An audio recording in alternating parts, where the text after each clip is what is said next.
ನಮಸ್ಕಾರ ಸ್ನೇಹಿತರೆ, ಮಹಾಚಂದ್ರ ಯೂಟ್ಯೂಬ್ ಚಾನಲ್ಗೆ ತಮ್ಮೆಲ್ಲರಿಗೂ ಆತ್ಮೀಯವಾದಂತಹ ಸ್ವಾಗತ. ಸ್ನೇಹಿತರೆ, ಸರ್ಕಾರಿ ನೌಕರರಿಗೆ ಸಂಬಂಧಪಟ್ಟಂಥ, ಅದರಲ್ಲೂ ಪಿಂಚಣಿಗೆ ಸಂಬಂಧಪಟ್ಟಂಥ ಬಹಳ ಮಹತ್ವವಾದಂತಹ ಮಾಹಿತಿ ಈ ವಿಡಿಯೋನಲ್ಲಿ ನಿಮಗೆ ಸಿಗ್ತಾ ಇದೆ.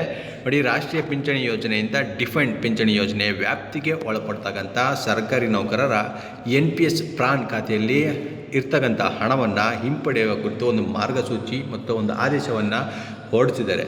ಈ ಆದೇಶದಲ್ಲಿ ಬಹಳ ಮುಖ್ಯವಾದಂಥ ಮಾಹಿತಿಗಳು ಅಂತಂದರೆ, ಈಗ ಅಟ್ ಪ್ರೆಸೆಂಟ್ ಕೆಲಸ ಮಾಡ್ತಾ ಇರ್ತಕ್ಕಂಥ ಸರ್ಕಾರಿ ನೌಕರರು ಯಾವ ದಾಖಲೆಗಳನ್ನು ಸಲ್ಲಿಸಬೇಕಾಗತ್ತೆ ಮತ್ತು ನಿವೃತ್ತಿಯನ್ನು ಹೊಂದಿರತಕ್ಕಂಥ ನೌಕರರು ಯಾವ ದಾಖಲೆಗಳನ್ನು ಸಲ್ಲಿಸಬೇಕು, ಹಾಗೆ ಸರ್ಕಾರಿ ನೌಕರರು ಮರಣ ಹೊಂದಿದಂತಹ ಪಕ್ಷದಲ್ಲಿ ಅವರ ಕುಟುಂಬದವರು ಯಾವ ದಾಖಲೆಗಳನ್ನು ಸಲ್ಲಿಸಬೇಕಾಗತ್ತೆ. ಸೊ ಇದರ ಬಗ್ಗೆ ಕಂಪ್ಲೀಟ್ ಡೀಟೇಲ್ಸು ಈ ವಿಡಿಯೋನಲ್ಲಿ ನಿಮಗೆ ಇರುತ್ತೆ. ವಿಡಿಯೋ ಸ್ಕಿಪ್ ಮಾಡ್ದೇ ಪೂರ್ತಿಯಾಗಿ ನೋಡಿ. ಹಾಗೆ ನಮ್ಮ ಚಾನಲ್ನ ಇನ್ನೂ ಯಾರ್ಯಾರು ಸಬ್ಸ್ಕ್ರೈಬ್ ಮಾಡ್ಕೊಂಡಿಲ್ಲ ಅವರು ಈ ಕೂಡಲೇ ಸಬ್ಸ್ಕ್ರೈಬ್ ಮಾಡ್ಕೊಳ್ಳಿ. ಬನ್ನಿ ಸ್ನೇಹಿತರೆ, ಹಾಗಾದರೆ ನೋಡೋಣ. ಇಲ್ಲಿ ಪ್ರಸ್ತಾವನೆಯಲ್ಲಿ ನಿಮಗೆ ಇಲ್ಲಿ 2-3 ಆದೇಶಗಳನ್ನು ಕೊಟ್ಟಿದ್ದಾರೆ. ಇದು ಯಾವುದಕ್ಕೆ ಸಂಬಂಧಪಟ್ಟಿದ್ದು ಅಂತಂದರೆ, ಮೊದಲನೇದು ನೋಡಿ, ಸರ್ಕಾರಿ ಸೇವೆಗೆ ಸೇರಿದ ಎಲ್ಲ ಸರ್ಕಾರಿ ನೌಕರರಿಗೆ ನೂತನ ಅಂಶದಾಯಿ ಕೊಡುಗೆ ಯೋಜನೆ ಅಂದರೆ ರಾಷ್ಟ್ರೀಯ ಪಿಂಚಣಿ ಯೋಜನೆಯನ್ನು ಜಾರಿಗೊಳಿಸಿರ್ತಕ್ಕಂಥದ್ದು ಮೊದಲನೇದು. ಹಾಗೂ ರಾಷ್ಟ್ರೀಯ ಪಿಂಚಣಿ ಯೋಜನೆಯನ್ನು ಜಾರಿಗೊಳಿಸೋದಕ್ಕೆ ಮಾರ್ಗಸೂಚಿಯನ್ನು ರೂಪಿಸೋದ್ರೊಂದಿಗೆ ಆ ಯೋಜನೆಯನ್ನು ಕಾರ್ಯಗತಗೊಳಿಸಿರೋದ್ರ ಬಗ್ಗೆ. ಹಾಗೆ ಮೂರನೇದು ನೋಡಿ, 1/4/2006 ಪೂರ್ವದಲ್ಲಿನ ನೇಮಕಾತಿ ಅಧಿಸೂಚನೆಗಳ ಮೂಲಕ ಆಯ್ಕೆ ಹೊಂದಿ ಆ ದಿನಾಂಕದಂದು ಅಥವಾ ತದನಂತರದಲ್ಲಿ ರಾಜ್ಯ ಸರ್ಕಾರದ ಸೇವೆಗೆ ಸೇರಿದ ನೌಕರರನ್ನು ಒಂದು ಬಾರಿಯ ಕ್ರಮವಾಗಿ ಡಿಫೈನ್ಡ್ ಪಿಂಚಣಿ ಯೋಜನೆ ವ್ಯಾಪ್ತಿಗೆ ಒಳಪಡಿಸಲು ಸರ್ಕಾರವು ಒಪ್ಪಿಗೆಯನ್ನು ನೀಡಿರುವುದರ ಬಗ್ಗೆ ಮೂರನೇ ಅಂಶ. ಸೊ ಈಗ ಪ್ರಸ್ತುತ ಮೇಲಿನ ದಿನಾಂಕ 24/1/2024 ಸರ್ಕಾರಿ ಆದೇಶದ ಅನ್ವಯ ರಾಷ್ಟ್ರೀಯ ಪಿಂಚಣಿ ಯೋಜನೆಯಿಂದ ಡಿಫೈನ್ಡ್ ಪಿಂಚಣಿ ಯೋಜನೆಯ ವ್ಯಾಪ್ತಿಗೊಳಪಡುವ ಸರ್ಕಾರಿ ಅಧಿಕಾರಿ ಅಥವಾ ನೌಕರ NPS ಪ್ರಾನ್ ಖಾತೆಯನ್ನು ಅಲ್ಲಿನ ನೌಕರರ ಮತ್ತು ಸರ್ಕಾರದ ವಂತಿಗೆಯನ್ನು ಹಿಂಪಡೆಯುವ ಕುರಿತು ಹಾಗೂ ಸಂಬಂಧಿತ ಸರ್ಕಾರಿ ನೌಕರರಿಗೆ GPF ಖಾತೆಯನ್ನು ತೆರೆಯುವುದು ಮುಂತಾದ ವಿಷಯಗಳ ಬಗ್ಗೆ ಮಾರ್ಗಸೂಚಿಯನ್ನು ಹೊರಡಿಸಲು ಸರ್ಕಾರ ತೀರ್ಮಾನಿಸಿದೆ. ಅದರಂತೆ ಈ ಕೆಳಕಂಡಂತೆ ಆದೇಶವನ್ನು ಹೊರಡಿಸಿದೆ. ಈ ಆದೇಶ ಹೊರಡಿಸಿರ್ತಕ್ಕಂಥ ದಿನಾಂಕವನ್ನು ನೀವು ಗಮನಿಸಬೇಕು, 14 ಫೆಬ್ರವರಿ 2025. ಸೊ ಏನು ಆದೇಶವನ್ನು ಹೊರಡಿಸಿದೆ ಅಂದರೆ, ಪ್ರಸ್ತಾವನೆಯಲ್ಲಿ ವಿವರಿಸಿರುವ ಅಂಶಗಳ ಹಿನ್ನೆಲೆಯಲ್ಲಿ ದಿನಾಂಕ 24/1/2024 ಸರ್ಕಾರಿ ಆದೇಶ ಸಂಖ್ಯೆ ಈ ರೀತಿ ಇರುತ್ತೆ. ರಾಷ್ಟ್ರೀಯ ಪಿಂಚಣಿ ಯೋಜನೆಯಿಂದ ಡಿಫೈನ್ಡ್ ಪಿಂಚಣಿ ಯೋಜನೆಯ ವ್ಯಾಪ್ತಿಗೊಳಪಡುವ ಸೇವೆಯಲ್ಲಿರುವ ಅಥವಾ ನಿವೃತ್ತಿ ಹೊಂದಿದ ಅಥವಾ ಮರಣ ಹೊಂದಿದ ಅರ್ಹ ಸರ್ಕಾರಿ ಅಧಿಕಾರಿ ಅಥವಾ ನೌಕರರ ಪ್ರಾನ್ ಖಾತೆಯಲ್ಲಿರುವ ಮೊತ್ತವನ್ನು ಹಿಂಪಡೆಯಬೇಕಾಗಿರುವುದರಿಂದ ಈ ಕುರಿತು ವಿವಿಧ ಹಂತಗಳಲ್ಲಿ ಕೈಗೊಳ್ಳಬೇಕಾದ ಕ್ರಮಗಳು ಮತ್ತು ಸಂಬಂಧಪಟ್ಟವರ ಜವಾಬ್ದಾರಿಗಳನ್ನು ಈ ಕೆಳಕಂಡಂತೆ ನಿಗದಿಪಡಿಸಿದೆ. ಸೊ ಯಾರ್ಯಾರ ಜವಾಬ್ದಾರಿ ಯಾವ ರೀತಿ ಇರುತ್ತೆ ಅಂತಂದರೆ, ಮೊದಲನೇದಾಗಿ ಇಲಾಖಾ ಮುಖ್ಯಸ್ಥರುಗಳ ಜವಾಬ್ದಾರಿ ಏನಾಗಿರುತ್ತೆ ಅಂದರೆ, ಸರ್ಕಾರಿ ಅಧಿಕಾರಿ ಅಥವಾ ನೌಕರರು NPS ಯೋಜನೆಗೆ ಒಳಪಡುವುದಿಲ್ಲ ಎಂದು ಅನುಬಂಧದಲ್ಲಿನ ನಮೂನೆ 1ರಲ್ಲಿ ದೃಢೀಕರಣವನ್ನು ನೀಡುವುದು ಮತ್ತು ಅದರ ಪ್ರತಿಯನ್ನು ಸಂಬಂಧಪಟ್ಟ DDOಗೆ ಕಳಿಸುವುದು. ಸೊ ಎರಡನೇದು, ಸೇವೆಯಲ್ಲಿರುವ ಅಧಿಕಾರಿ ಅಥವಾ ನೌಕರರ ವೇತನದಿಂದ ಕಟಾವಣೆಯಾಗುವ NPS ವಂತಿಗೆಯನ್ನು HRMSನಲ್ಲಿ ಸ್ಥಗಿತಗೊಳಿಸುವುದು ಮತ್ತು ಅದರ ಮಾಹಿತಿಯನ್ನು ಖಜಾನೆ ಆಯುಕ್ತಾಲಯದ ರಾಷ್ಟ್ರೀಯ ಪಿಂಚಣಿ ಯೋಜನೆ ಘಟಕಕ್ಕೆ ನೀಡುವುದು ಮತ್ತು ಸೇವೆಯಲ್ಲಿರುವ ಅಧಿಕಾರಿ ಅಥವಾ ನೌಕರರ ಭವಿಷ್ಯ ನಿಧಿ ಖಾತೆಯನ್ನು ತೆರೆಯಲು ಸಾಮಾನ್ಯ ಭವಿಷ್ಯ ನಿಧಿ ಯೋಜನೆಯಡಿಯಲ್ಲಿನ ನಮೂನೆ 1 ಹಾಗೂ ನಾಮನಿರ್ದೇಶನವನ್ನು ನಮೂನೆ 2ರಲ್ಲಿ ಪಡೆದು ಮಹಾಲೇಖಪಾಲರಿಗೆ ಕಳುಹಿಸಿಕೊಡುವುದು. ಇದಿಷ್ಟು ಇಲಾಖಾ ಮುಖ್ಯಸ್ಥರುಗಳ ಜವಾಬ್ದಾರಿಯಾಗಿರುತ್ತೆ. ಹಾಗೆ ಹಣ ಸೆಳೆಯುವ ಮತ್ತು ಬಟವಾಡೆ ಅಧಿಕಾರಿಗಳು DDOಗಳ ಜವಾಬ್ದಾರಿಗಳು ಏನಿರುತ್ತೆ ಅಂತಂದರೆ, DDOಗಳು ಈ ಕೆಳಕಂಡ ಪ್ರಕರಣಗಳಲ್ಲಿ ನಿರ್ದಿಷ್ಟಪಡಿಸಿದ ದಾಖಲೆಗಳನ್ನು ಸಂಬಂಧಪಟ್ಟ ಖಜಾನೆಯ ಮೂಲಕ NPS ಘಟಕಕ್ಕೆ ನೀಡುವುದು. ಇದು ಬಹಳ ಮುಖ್ಯವಾದಂಥ ಅಂಶ. ಈಗ ನೀವು ಗಮನಿಸಬೇಕಾಗಿರ್ತಕ್ಕಂಥದ್ದು, ಮೊದಲಿಗೆ ಇಲ್ಲಿ ಹೇಳಿರೋದು ನೋಡಿ, ಸೇವೆಯಲ್ಲಿರುವ ಸರ್ಕಾರಿ ಅಧಿಕಾರಿ ಮತ್ತು ನೌಕರರ ಪ್ರಕರಣಗಳಲ್ಲಿ ಯಾವ ದಾಖಲೆಗಳನ್ನು ಕೊಡಬೇಕಾಗುತ್ತೆ ಅಂದರೆ ನೋಡಿ, ಇಲಾಖಾ ಮುಖ್ಯಸ್ಥರು ದೃಢೀಕರಿಸಿರುವ ನಮೂನೆ 1, ಹಾಗೆ ಪ್ರಾನ್ ಖಾತೆಗೆ ಸಂಬಂಧಿಸಿದಂತೆ ವೇತನದಿಂದ ಕಡಿತಗೊಳಿಸಿದ NPS ಮೊತ್ತದ ವಿವರಗಳ ತಖ್ತೆ, ಸೊ ಸ್ಟೇಟ್ಮೆಂಟ್ ಆಫ್ ಟ್ರಾನ್ಸಾಕ್ಷನ್ ಅದೊಂದು ಬೇಕಾಗುತ್ತೆ.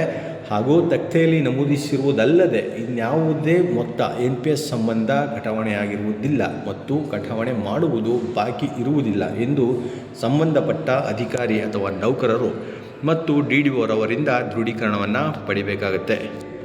ಹಾಗೆಯೇ ಮೂಲ ಪ್ರಾನ್ ಕಾರ್ಡ್ನ ಪ್ರತಿ ಅಥವಾ DDO ಅವರಿಂದ ದೃಢೀಕೃತ ಪ್ರಾನ್ನ ಪ್ರತಿಯನ್ನು ಸಲ್ಲಿಸಬೇಕಾಗುತ್ತೆ. ಹಾಗೆ ಸರ್ಕಾರಿ ಅಧಿಕಾರಿ ಅಥವಾ ನೌಕರರ GPS ಖಾತೆಯ ವಿವರ ಕೂಡ ಇಲ್ಲಿ ಬೇಕಾಗುತ್ತೆ. ಇದು ಹಾಲಿ ಇರ್ತಕ್ಕಂಥ ಸರ್ಕಾರಿ ನೌಕರರು ಸಲ್ಲಿಸಬೇಕಾದಂಥ ದಾಖಲೆಗಳು. ಹಾಗೆ ನಿವೃತ್ತಿ ಹೊಂದಿದ ಅಧಿಕಾರಿ ಮತ್ತು ನೌಕರರ ಪ್ರಕರಣಗಳಲ್ಲಿ ಏನೇನು ಸಲ್ಲಿಸಬೇಕಾಗುತ್ತೆ ಅಂದರೆ ಮೇಲಿನ ಕ್ರಮ ಸಂಖ್ಯೆ 1 ಅಲ್ಲಿ 2A ಮತ್ತು 1, 2, 3ರಲ್ಲಿನ ದಾಖಲೆಗಳು.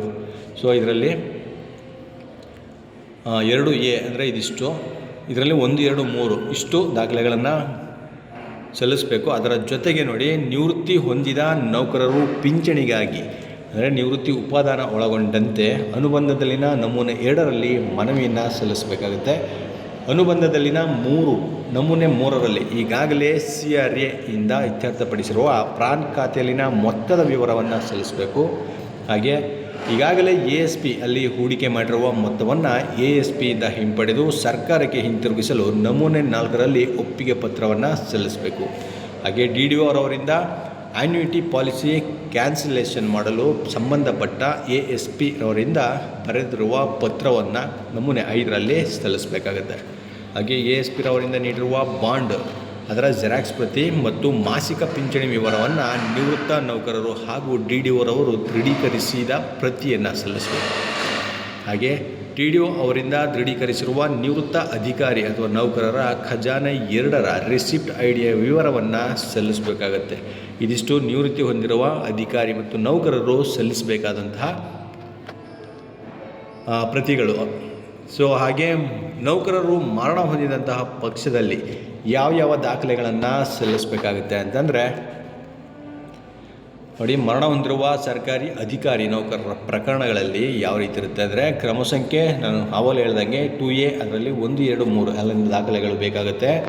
ಮತ್ತು ಮೃತರ ನಾಮನಿರ್ದೇಶನದಿಂದ ಕುಟುಂಬ ಪಿಂಚಣಿ ಹಾಗೂ ಮರಣ ಉಪದಾನಕ್ಕೆ ನಮೂನೆ 6ರಲ್ಲಿ ಮನವಿಯನ್ನು ಸಲ್ಲಿಸಬೇಕು.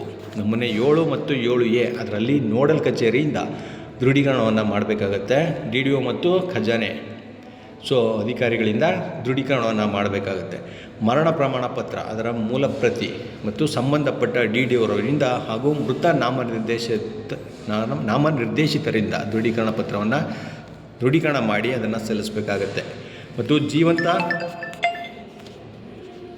ಸದಸ್ಯರ ಪ್ರಮಾಣ ಪತ್ರ ಅದರದ್ದು ಮೂಲ ಪ್ರತಿಯನ್ನು ಮತ್ತು ಸಂಬಂಧಪಟ್ಟ DDO ಅವರಿಂದ ಮತ್ತು ಮೃತರ ನಾಮನಿರ್ದೇಶಿತರಿಂದ ದೃಢೀಕರಿಸಬೇಕಾಗುತ್ತೆ. ಅದನ್ನು ಕೂಡ ಸಲ್ಲಿಸಬೇಕು.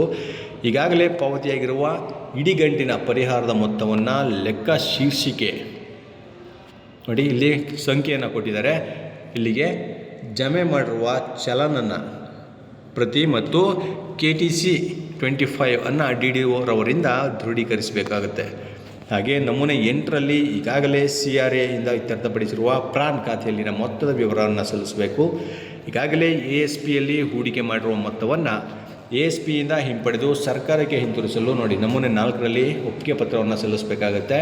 ಹಾಗೆ DDO ರವರಿಂದ ಆ್ಯನ್ಯುಯಿಟಿ ಪಾಲಿಸಿ ಕ್ಯಾನ್ಸಲೇಷನ್ ಮಾಡಲು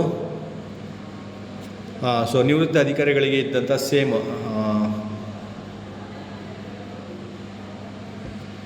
ಕ್ಯಾನ್ಸಲೇಷನ್ನ ಮಾಡಿಸೋದಕ್ಕೆ ಮತ್ತು DDO ರವರಿಂದ ದೃಢೀಕರಿಸಿದ ಒಂದು ಖಜಾನೆ 2ರ ರಿಸಿಪ್ಟ್ ID ಇದೆಲ್ಲ ಕೂಡ ಸಲ್ಲಿಸಬೇಕಾಗತ್ತೆ.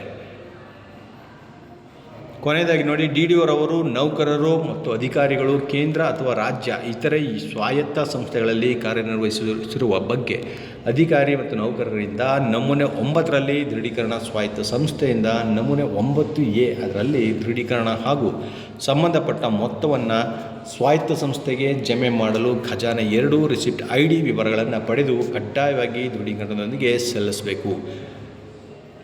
ನೆಕ್ಸ್ಟು ಇದೆಲ್ಲ ಏನು ಮಾಡಬೇಕು ಅಂತ ಅಲ್ಲಿ ಕೊಟ್ಟಿದ್ದಾರೆ.